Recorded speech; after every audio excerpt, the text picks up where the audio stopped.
ഞാനുണ്ടായിക്കൊള്ളുന്നില്ല. പക്ഷെ ഞാൻ ഈ മാറ്റത്തിനെ പിന്തുണച്ച് ജനാധിപത്യ ചേരിയെ തിരിച്ചു കൊണ്ടുവന്നിട്ടേ ഇത് അവസാനിപ്പിക്കുള്ളൂ.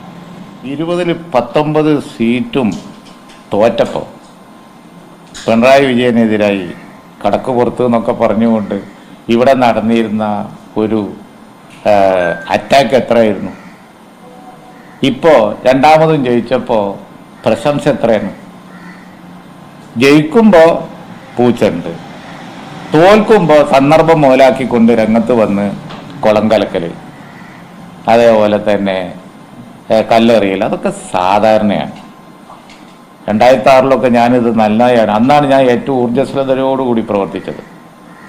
അന്നത്തെ പാർട്ടി സെക്രട്ടറി ശ്രീ പിണറായി വിജയൻ പൊന്നാനി പരീക്ഷണവുമായി പ്രത്യക്ഷപ്പെട്ടത് അന്നാണ്.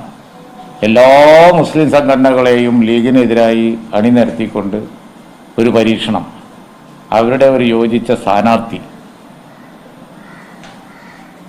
എന്നിട്ട് ആ തരത്തിലുള്ള ചില വിഭാഗീയ പ്രചരണങ്ങളും കാര്യങ്ങളും ഒക്കെ ആയിട്ട് ഇനി ലീഗില്ല പാർലമെന്റിൽ എന്ന് പ്രഖ്യാപിച്ചിറങ്ങി.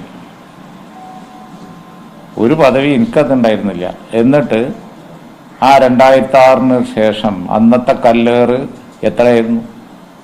അത് മുഴുവൻ കൊണ്ട് പിറ്റത്തെ തെരഞ്ഞെടുപ്പിൽ വർദ്ധിച്ച ഭൂരിപക്ഷത്തോടുകൂടി മുന്നണി അധികാരത്തിലേറുന്ന സ്ഥിതി ഉണ്ടായെന്ന് ഞാൻ പറഞ്ഞല്ലോ. അന്നത്തെ പ്രതിസന്ധി ഒന്നും എനിക്കിപ്പല്ല. അതുകൊണ്ട് ഈ കല്ലേറുകളും തോൽവിയിലുണ്ടായ പഴിയൊക്കെ ഞാൻ പൂച്ചുണ്ടായിട്ടേ കാണുന്നുള്ളൂ.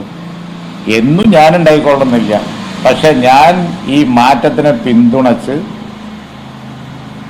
ജനാധിപത്യ ചേരിയെ തിരിച്ചു കൊണ്ടുവന്നിട്ടേ ഇത് അവസാനിപ്പിക്കുള്ളൂ.